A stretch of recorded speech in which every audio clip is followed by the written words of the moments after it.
Hey everyone, I'm Russell Rowland, the host of The Song of Roland, and I'm going to spend this episode talking about the work of Rob Reiner. You know, I obviously have no personal connection to him, so I'm not going to really talk about what happened, although obviously that's just a horrible tragedy. But the thing I've been thinking about since that happened is just how present he's been in our culture for a really long time. I mean, All in the Family came out in 1971. So, yeah, for 55 years or so, he's been a steady presence in American culture. And, you know, it's one of the sad things about losing someone like that is that you tend to look back and realize that you kind of took him for granted. He didn't put out a lot of movies. He seemed like a director who picked and chose his projects very carefully and chose stuff that was interesting to him, which I admire. You know, maybe part of it was that he didn't really have to work steadily. Who knows? But the remarkable thing about Reiner's legacy is that for like a 10-year period between 84 and 94, he put out what I would argue are the best romantic comedy, one of the best suspense thrillers ever made, one of the best courtroom dramas ever made, probably the best mockumentary ever made, and the best fantasy, whimsical fairy tale, you know, Princess Bride, which is in a category of its own, and it's the best of whatever that category is, whatever you want to call it. It's a movie that is among the favorites of so many people. So I'm going to go through and name my personal favorite top 10 projects that Rob Reiner worked on. I'm going to go from 10 to 1. Enjoy. I hope this will inspire some of you to go back and rewatch some of his films, which I've been doing since the tragic death of Rob Reiner. So for number 10, I'm going to start with The American President. This film was made in 95, so it was kind of toward the end of Reiner's really hot streak. It's a film that features Michael Douglas as the President of the United States. He's a widower. It's one of those kind of slick political dramas. In fact, it was written by Aaron Sorkin, who would soon after this go on to introduce the West Wing, which pretty much became the standard bearer for political TV. So it's got Sorkin's stamp on it way more than Reiner. But, you know, it's a good example of how Rob Reiner was able to adapt to whatever themes or subject matter he was working on and get the best out of his actors and his crew. I mean, it's such a tight movie. It's kind of quaint in a way when you look at the storyline. Michael Douglas falls in love with Annette Bening, who plays a environmentalist. She's a lobbyist, actually. Mr. President, I don't know what to say. I'm speechless. All evidence to the contrary. And there's a big scandal about it. And so this is what makes it kind of quaint in compared to what's going on today, because his poll numbers start to drop just because he's dating this woman. Never mind that she is the hired gun of an ultra-liberal political action committee. Much of the plot revolves around all of his staff like scrambling around trying to figure out how to fix these poll numbers that are steadily dropping. And of course, he refuses to give up dating this woman he's in love with. 59% of the country has begun to question your family values. This poll doesn't talk about my presidency. This poll talks about my life. I have come to realize that I'm not a big fan of the type of films and TV that have like the snappy banter where everyone is just on their game all the time. It doesn't feel very realistic to me. So this movie kind of falls into that category. So it's not one of my favorites, but it does stand up pretty well as a solid piece of filmmaking, even if it's a little dated as far as the subject matter. Number 9, A Few Good Men. Obviously, a lot of people would rank this much higher than I do. I'm not a big fan of military films that even glorify the military a little bit, but So I had some trouble with this, even though it does focus on some of the corruption that can happen within the military. Of course, the highlight of this film is the performance by Jack Nicholson, who's just amazing as this general who gets up on the stand and gives a bravura performance. You want answers? I think I'm entitled. You want answers? I want the truth! You can't handle the truth. It is a great cast overall. And, once again, Reiner gets the most out of these people. I would say that a lot of these people gave some of their best performances ever in this film. Demi Moore, Tom Cruise, Kevin Bacon, Kevin Pollak is in it. So yeah, it's just got a great cast. And, once again, tight, like his ability to very economically put a story forward and just keep the viewer engaged was just very consistently good. The next one is probably one not a lot of people have seen. It's a documentary that came out just a couple of years ago called Albert Brooks, Defend My Life. So one of the most interesting things about Reiner's personal story is that he and Albert Brooks were best friends in high school, when Albert Brooks was still known by his real name, which is Albert Einstein, which is pretty funny in and of itself. But Albert Brooks was, I'm sure most of you know, he's made some amazing comedies that are sort of like he's a little just enough off the beaten path that a lot of people maybe don't get it.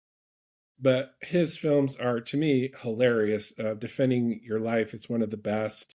Finding America is an incredible film. And he's just a funny guy overall. So, in fact, one of my favorite facts that came out from this documentary is that Carl Reiner, so Rob's dad, for those of you who don't know, and I'm sure there's not very many of you, Carl Reiner was a legend in the comedy world. He created the Dick Van Dyke Show. He was a writer for Sid Caesar's Show of Shows. And of course, he collaborated a lot with Mel Brooks. Those two were a powerhouse pair. So Carl Reiner worked with some of the best in the business. And he said that Albert Brooks was the funniest man he ever met. So that tells you a lot about how much Albert Brooks is respected sort of within the community. So this film is basically just Rob Reiner and Albert Brooks talking about Albert Brooks's career.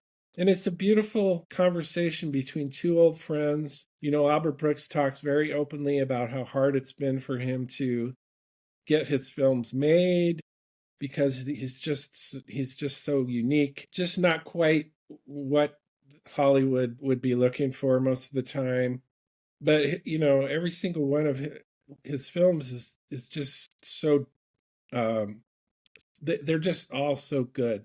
So it was interesting to hear these two old friends talk about not just their successes, but some of the difficulties that faced Albert Brooks throughout his career and throughout his life.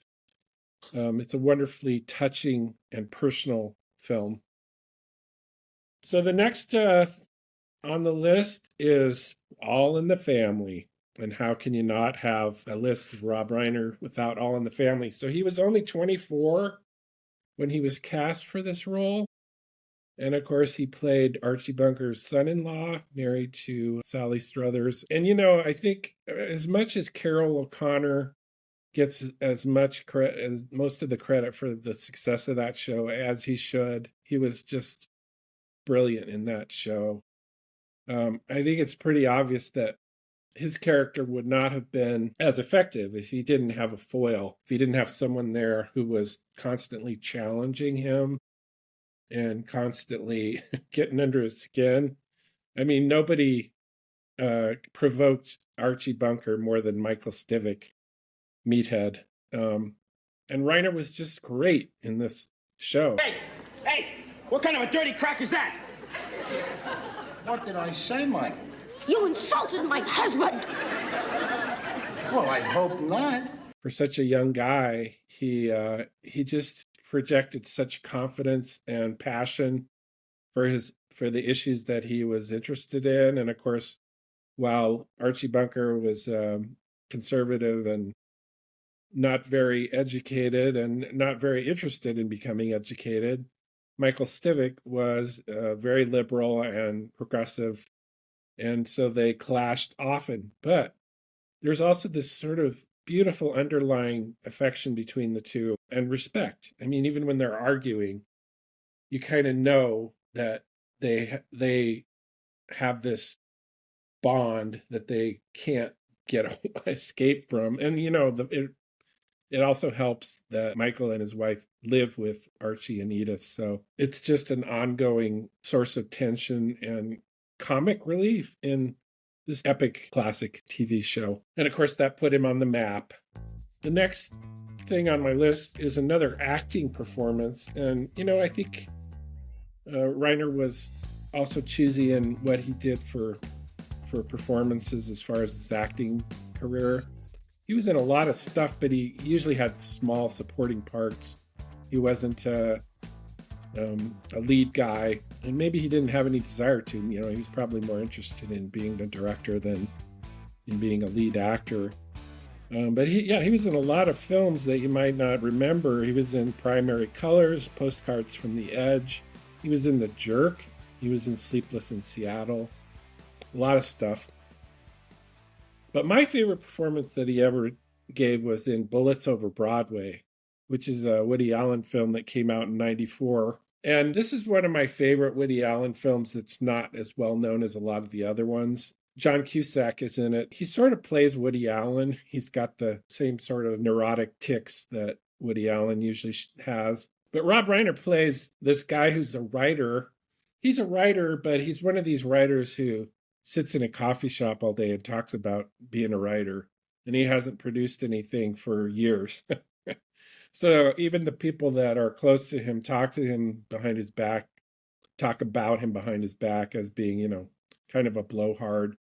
But he's also, as a guy who was a good writer at one time, he's also smart and interesting. You gotta do what you gotta do. Reiner is just fabulous in this role of this guy who's just sort of so full of himself. His name is Sheldon Flender too, which is great. It's just a fabulous name for a blowhard wannabe writer. So to me, that's his finest comedy performance in films. Next on the list at number 5 is Misery. Several of Reiner's movies were adapted from Stephen King. This was one of them. And of course, this was Kathy Bates's big breakthrough role. She's just amazing as Annie Wilkins, this woman who is this suspense writer's biggest fan. Paul Sheldon is played by James Caan. And James Caan, I think, was an underrated actor. He did a lot of films where he had roles that were a little off of his tough guy persona that he usually played, like in The Godfather. And he was just great in this film. So Annie Wilkins accidentally comes across Paul Sheldon. He had a car accident, and she drags him off to her cabin in the middle of nowhere and ties him up and decides to use this opportunity to express her displeasure in some of the choices that he's made about his books, and one book in particular. So, it's a great suspense. This is, I talked earlier about one of the great suspense movies ever. To me, this ranks right up there as far as not the big, broad suspense films that have become way too prominent. It's more of a, psychological thriller, and these two working together are just terrific. Next is another Stephen King adaptation, Stand By Me. And this was one of Reiner's first films. Okay, so before I get to that, I'm going to talk about one of his earlier films, because he's kind of known for his directorial debut was, I think, The Sure Thing. And I tried to watch that the other night. I don't think I had ever seen it. And, it's one of these movies that does not hold up well. John Cusack plays this college kid who's trying to get laid, basically. And, that storyline has not aged well with the Me Too movement, and for good reason. I think it's great that this movie would probably not get made today. So thankfully, Reiner moved on from that kind of thing to Stand By Me, which is just a terrific coming of age film. I think probably working with kids is one of the biggest challenges for any director, but for him to be able to have this cast of young kids that play the main cluster of characters in this film, and most of the film is the kids. I mean, there's hardly any adult presence in this film. So for one thing, writing dialogue for kids is tough. And I know Reiner didn't write the dialogue, but whoever wrote the script did an incredible job of making these kids feel like they're the real deal. And of course, the cast was a huge part of what made this film successful. And River Phoenix, it's such a shame that his life ended so young, because every movie he made, he just showed such depth and maturity. I mean, he plays sort of the leader of this group of four young guys. And of course, the plot, as you probably remember, is that they hear there's this dead body of one of their classmates, actually, who's laying out in the middle of this field somewhere after being hit by a train. So they come up with this plan to go try and find the body. And it's just these four dopey kids, going off on this adventure. And one of the things that makes it really powerful is that the issues that each of these kids are dealing with at home come up a lot. And they've all got their own struggles. One of them has a dad who's an alcoholic and abusive. The River Phoenix character is one of these kids who comes from a family that's looked down upon by everyone else. So he's kind of an underdog, but he's also obviously one of the smartest kids in the school. And the way River Phoenix, there's a scene where he talks about that particular aspect of his life with the main character, who's played by Will Wheaton, and he does an incredible job too as the main character. But River Phoenix talks about being looked down upon and the way people treat him and his family, and he breaks down and cries, and it's just some incredible acting for a kid that age. So there's a lot of moments like that. I think it says a lot about the casting, that three of these actors went on to do great stuff after this film. Will Wheaton has done several movies since then, become more of a writer than an actor. Jerry O'Donnell is kind of the most surprising one. He plays the fat, sort of dumpy kid in this film, and he turned out to be this kind of hunky guy who's also good at comedy, and he's had just a good, solid career.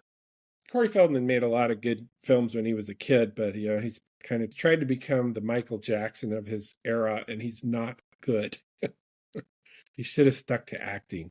The main thing that comes out of this film is how good Reiner was with kids, how good he was at crafting a storyline that just never stops being interesting and keeps moving right along. It's just a perfectly crafted film about kids. And there's also kind of I like the way it ended. I think there was two ways it could have gone. And I don't want to give anything away, but he didn't go for the easy solution there. He took a different route, and that's one of the things that always made his films interesting to me. Third is When Harry Met Sally, and of course, this is considered by a lot of people to be the best romantic comedy ever made. Billy Crystal and Meg Ryan are just terrific as these two friends who spend most of the film talking about how they don't want to be in a relationship together, and then eventually decide to give it a try. So much of the success of this film has to do with the chemistry between those two, and they're absolutely fabulous together. But there's also another thing that makes it great is they have the classic friends of the couple, and Bruno Kirby and Carrie Fisher are absolutely fabulous as those two people. So between those four characters, you've got just a lot of brilliant comedic moments, but also, it's one of those romantic comedies. And of course, what makes a romantic comedy work, I think, for me anyway, is when it's not always funny, but that there's a few moments of genuine pathos and feeling between the characters. And there's plenty of that in this film. And then, of course, it has the classic scene where Meg Ryan fakes the orgasm in the deli. Oh, God. Oh. I'll have what she's having. As you probably know, that was Rob Reiner's mother who delivered that classic line. And actually, I just read recently that Billy Crystal was the one that came up with that. It's interesting that Reiner seemed to like to work with certain people over and over again. So yeah, there's a lot of films that he made with John Cusack. There's a lot of films he made with Billy Crystal. There's a couple that he made with Steve Martin. He seemed to be one of these guys who was able to work with the people he liked. That really shows. Number 2, made in 1984, one of his first directorial projects was This Is Spinal Tap. And this film just broke all kinds of barriers as far as how filmmakers make these fake documentaries. Reiner stars as the director himself, Marty DeBurgi. He pretends to be this guy who's making a documentary about this heavy metal band. And there's been so much written about how this film was made and how the main characters all pretty much improvised most of the film. What makes it work is that he was working with 3 of the most brilliant comedic minds of that time period. So you got Michael McKean, who, got his break with Laverne and Shirley. Then Christopher Guest, who has gone on to become pretty much the master of the mockumentary. After making this film, he obviously was inspired by this and has gone on to make just fabulous Waiting for Guffman, Best in Show. There's at least 4 or 5 mockumentaries that he's made, and every single one of them is just so much fun. The third guy is Harry Shearer, who's been one of the main voices for The Simpsons. Occasionally he'll pop up in a movie. The best part of this film is that Reiner comes across just so perfectly as this, sincere fan of this band, which must have been hard. I mean, I'm sure there's probably a lot of outtakes where he couldn't keep from laughing, but he just keeps it straight throughout. And, the fact that they're all improvising, it must, I don't know how he kept a straight face. Very delicate. It's a bit of a departure from the kind of thing you normally play. What do you call this? Well, this piece is called Lick My Love Pump. So his performance is part of what makes this film great, but it's mostly the 3 guys, the musicians. And it helped that all 3 of these guys are actually talented musicians, so they played the music too. I actually saw the sequel that just came out earlier this year, and I was not expecting much. I thought, it's been 40 years since this movie came out. There's no way they're going to be able to recapture the magic. But you know what? It was surprisingly good. I was pleasantly surprised. So give it a shot. It's fun, and it has some great cameos with Paul McCartney and Elton John and a few other people. And of course, the number 1, there's no other choice in my book than Princess Bride. This was just such a unique film, and what kind of makes it surprising as far as being such a huge success for all these years is that it was mostly made up of a cast of people who were not that well known at the time. Cary Elwes, I don't think probably anybody knew who he was before he got the role as Wesley, the stable boy who falls in love with the Princess Bride. And Robin Wright, she was probably the best known of the cast members. Well, Billy Crystal, obviously. So Wesley falls in love with this princess. She's promised to this prince to become his wife. A lot of drama ensues. And of course, the supporting cast in this film is just incredible. Mandy Patinkin is brilliant as the guy who's trying to avenge his father's death, and he keeps delivering the classic line about prepare to die. Wallace Shawn, who was probably not that well known when this came out either. Just that one simple Inconceivable becomes another classic. Andre the Giant is amazing in this film. He shows surprising comic timing in his role. And then Billy Crystal and Carol Kane as these two like goblins who people go to try to revive Wesley when he's knocked unconscious at one point. And even Peter Cook, who was Dudley Moore's partner in TV way back in the day, is fabulous as the priest who's supposed to marry the princess to her prince that she's not happy about marrying. Peter Cook's got this incredible lisp. Everything about this film is just charming and fun and heartwarming. It's just a beautiful film that stands up over time. I mean, it's one of those movies you can watch over and over again. So, just to sum up, what an incredible body of work this man left behind. And it makes me sad that, first of all, this had to happen for a lot of us to notice. Also, and I just heard this, I think it was yesterday, I just heard somebody talking about how frustrating it had become for Reiner to try to get funding for his movies in the later years. And of course, that's a common story in Hollywood, even for some of the most successful filmmakers ever.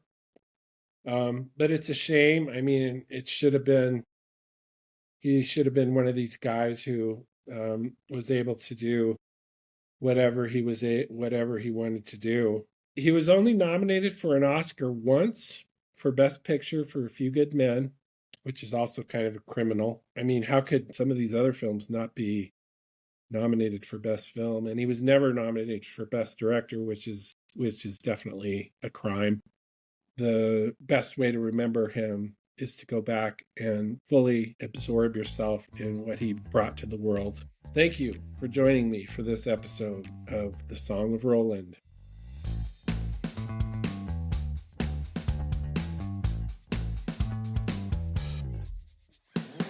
Thanks a lot for joining me for this episode of The Song of Roland, a podcast about American culture. I want to thank Stephen Gillis of Dzonk Books for sponsoring this podcast, and I want to thank Tiffany Hauk for her wonderful production skills, and I would like to thank my son Fletcher for his musical contributions. Join me again next time for another episode of The Song of Roland.